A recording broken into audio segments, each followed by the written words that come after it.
അർജുന് എന്ത് സംഭവിച്ചു? അർജുന്റെ മൃതദേഹമെങ്കിലും തിരികെ കിട്ടുമോ എന്നതാണ് മലയാളികളെല്ലാം ആകാംക്ഷയോടെ ചോദിക്കുന്ന ചോദ്യം. എന്നാൽ ഖേദപൂർവ്വം പറയട്ടെ, അതിനുള്ള സാധ്യത വളരെ കുറവാണ്. കരയിലുണ്ടായിരുന്ന മണ്ണെല്ലാം ഏകദേശം മാറ്റിക്കഴിഞ്ഞു. എന്നാൽ അർജുന്റെയോ ലോറിയുടെയോ ഒരംശം പോലും അന്വേഷണ സംഘത്തിന് എങ്ങും കണ്ടെത്താനായില്ല. കരയിലെ അന്വേഷണത്തിന് ശേഷം ഇപ്പോൾ പുഴയിലാണ് തിരച്ചിൽ നടക്കുന്നത്. എന്നാൽ അതിവേഗതയിൽ അടിയൊഴുക്കുള്ള സീറോ വിസിബിലിറ്റി ഉള്ള പുഴയിൽ 15 അടിയോളം ആഴത്തിൽ ലോറി പുതഞ്ഞു കിടക്കുന്നതായി കണ്ടെത്താൻ സാധിച്ചിട്ടുണ്ടെങ്കിലും ഇതുവരെ കലങ്ങി മറിഞ്ഞൊഴുകുന്ന പുഴയിൽ ഇറങ്ങാൻ മുങ്ങൽ വിദഗ്ധർക്ക് സാധിച്ചിട്ടില്ല.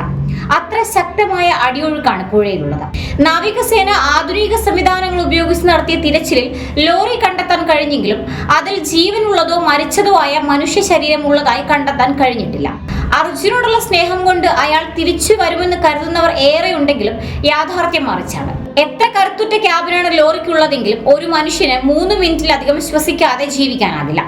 അപ്പോൾ 12 ദിവസമായി വെള്ളത്തിനടിയിൽ കിടക്കുന്ന ക്യാബിനുള്ളിൽ അർജുൻ ജീവനോടെ ഉണ്ടാകുമെന്നത് പ്രതീക്ഷിക്കുന്നതിൽ ഒരു യുക്തിയുമില്ല. ചാനലുകൾ മത്സരിച്ച് പുഴയിലൂടെ ബോട്ടുകൾ പോകുന്നത് കാണിക്കുന്നു എന്നതല്ലാതെ കാര്യമായിട്ട് യാതൊന്നും അവിടെ നടക്കുന്നുമില്ല.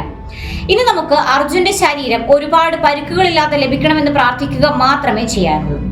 അവസാനമായി അർജുനെ ഒരു നോക്ക് കാണണമെന്നുള്ള ഭാര്യയുടെയും കുടുംബത്തിന്റെയും ആഗ്രഹം സാധിക്കണമെന്ന് പ്രാർത്ഥിക്കാൻ മാത്രമേ കഴിയൂ. പക്ഷേ ആ പ്രതീക്ഷയും അസ്തമിക്കാനുള്ള സാധ്യതകൾ ഏറെയാണ്.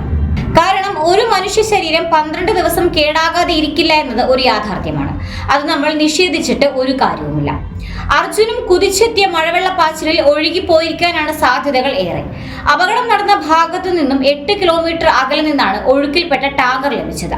അവിടെ നിന്ന് കുറച്ചു ദൂരം മാത്രമേ കടലിലേക്കുള്ളൂ. അങ്ങനെയെങ്കിൽ അർജുന്റെ ശരീരം കടലിൽ എത്തിപ്പെടാനുള്ള സാധ്യതകളും ഏറെയാണ്.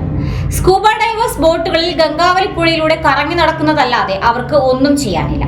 സർക്കാരും നേവിയും തിരച്ചിൽ ഏകദേശം അവസാനിപ്പിച്ചിരിക്കുന്നു.